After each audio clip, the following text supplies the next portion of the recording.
Hello everyone. Today's topic of class 9, that is eukaryotic cell of chapter first of bio, that is cell, the fundamental unit of life. Last class में हमने discuss किया है about prokaryotic cell. In this class, in this video, I would like to discuss about eukaryotic cell. Last class में हमने discuss किया था some difference between eukaryotic and prokaryotic cell. जैसे हमने बात की थी न्यूक्लियस की. अगर हम बात करें न्यूक्लियस की तो वो प्रोकैरियोटिक सेल के अंदर एब्सेंट होता है और यूकैरियोटिक सेल के अंदर प्रेजेंट. सेकंड जो डिफरेंस हम लेके चलते हैं दैट इज सेल वॉल. अगर हम बात करें प्रोकैरियोट की तो प्रोकैरियोट के अंदर सेल वॉल प्रेजेंट होती है, बट कुछ यूकैरियोट्स के अंदर, मोस्टली यूकैरियोट के अंदर सेल वॉल एब्सेंट होती है. But in case of plant cell के अंदर सेल वॉल प्रेजेंट होती है. नेक्स्ट जो डिफरेंस हम लेके चलते हैं that is membrane bound cell organ और बेसिकली सेल ऑर्गन्स. अब आपको पता है सेल ऑर्गन डिफरेंट टाइप के हैं, जैसे कि mitochondria, ER, Golgi body, lysosome, ribosome, vacuole, peroxisome, microtubule and all. But अगर हम बात करें प्रोकैरियोटिक सेल की तो प्रोकैरियोटिक सेल के अंदर membrane bound cell organ like ER, Golgi body and mitochondria are absent. But अगर in case of eukaryotic cell membrane bound cell organelle are present. Firstly, we will discuss about the structure of eukaryotic cell. This is the structure of eukaryotic cell. अब एक चीज आप इसके अंदर notice कर रहे हैं कि सेंटर में क्या प्रेजेंट है, न्यूक्लियस प्रेजेंट है. अगर न्यूक्लियस प्रेजेंट है, जैसे कि हम बात कर सकते हैं न्यूक्लियस की, न्यूक्लियस एक कंपोनेंट भी कहलाता है सेल का और एक सेल ऑर्गेनल्स भी कहलाता है. अब जो न्यूक्लियस है वो double membrane bound cell organelle है. डबल मींस दो लेयर से न्यूक्लियस क्या हो रखा है, कवर हो रहा है. अभी जो लेयर है न्यूक्लियस की आउटर लेयर है, इसको हम क्या बोलते हैं, न्यूक्लियर मेम्ब्रेन. न्यूक्लियस की outer layer that is nuclear membrane. Nucleus के अंदर जो फ्लूइड फिल्ड होगा दैट इज न्यूक्लियोप्लाज्म. अगर हम सेल के फ्लूइड की बात करें तो सेल का जो फ्लूइड होता है वो क्या होता है, साइटोप्लाज्म प्रेजेंट होता है. अब अगर हम बात करें क्या इस यूकैरियोटिक के अंदर सेल ऑर्गेनल है, तो आप देख सकते हैं सारे सेल ऑर्गेनल इसके अंदर प्रेजेंट है. Vacuole, lysosome, mitochondria, ribosome, ER, Golgi body, microtubule, peroxisome and all, सब कुछ इसके अंदर प्रेजेंट है. नेक्स्ट अगर हम बात करें कि यूकैरियोटिक सेल की आउटर लेयर क्या है, तो न्यूक्लियस की जो आउटर लेयर है वो क्या है, प्लाज्मा मेम्ब्रेन है. अब हम कुछ नॉर्मल इनके जो कुछ पार्ट है, जैसे कि अगर हम बात करें मेजर पार्ट जो इन्वॉल्व होते हैं किसी भी सेल को फॉर्म करने में, तो वो कौन से पार्ट होते हैं, टोटल 4 पार्ट होते हैं. Nucleus, cytoplasm, cell membrane, also called plasma membrane and cell wall. ये 4 कंपोनेंट मिलकर क्या बनाते हैं, किसी भी सेल को फॉर्म करते हैं. वन बाय वन इसको हम डिस्कस करेंगे. जैसे मैं स्टार्ट करूंगी आपकी first layer, outer layer that is plasma membrane. Plasma membrane also called cell membrane.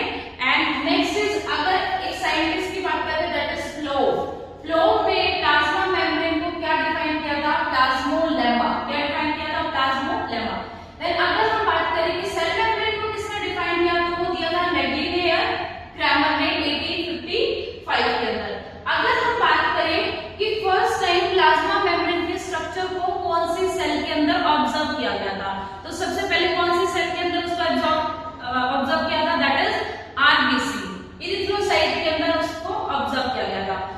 अब अगर हम बात करें कि जो हमारी प्लाज्मा मेम्ब्रेन है वो बनी किससे है, जैसे अगर हम बात करें वो प्रोटीन से बनी है, फॉस्फोलिपिड से बनी है और कार्बोहाइड्रेट से बनी है.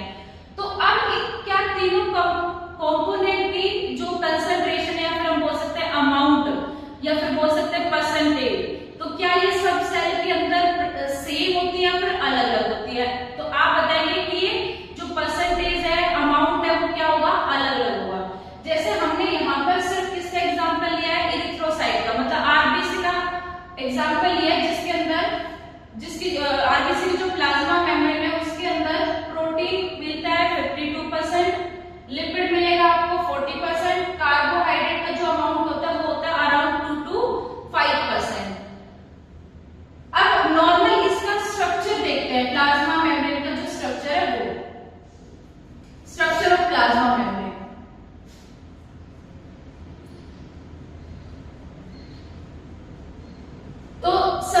पहले दो साइंटिस्ट इन्वॉल्व हुए थे, जिन्होंने एक मतलब अलग अलग साइंटिस्ट थे, अलग अलग साइंटिस्ट ने अलग अलग मॉडल्स दिए प्लाज्मा मेम्ब्रेन के, बट जो मोस्ट एक्सेप्टेड मॉडल था प्लाज्मा मेम्ब्रेन का वो कौन सा था?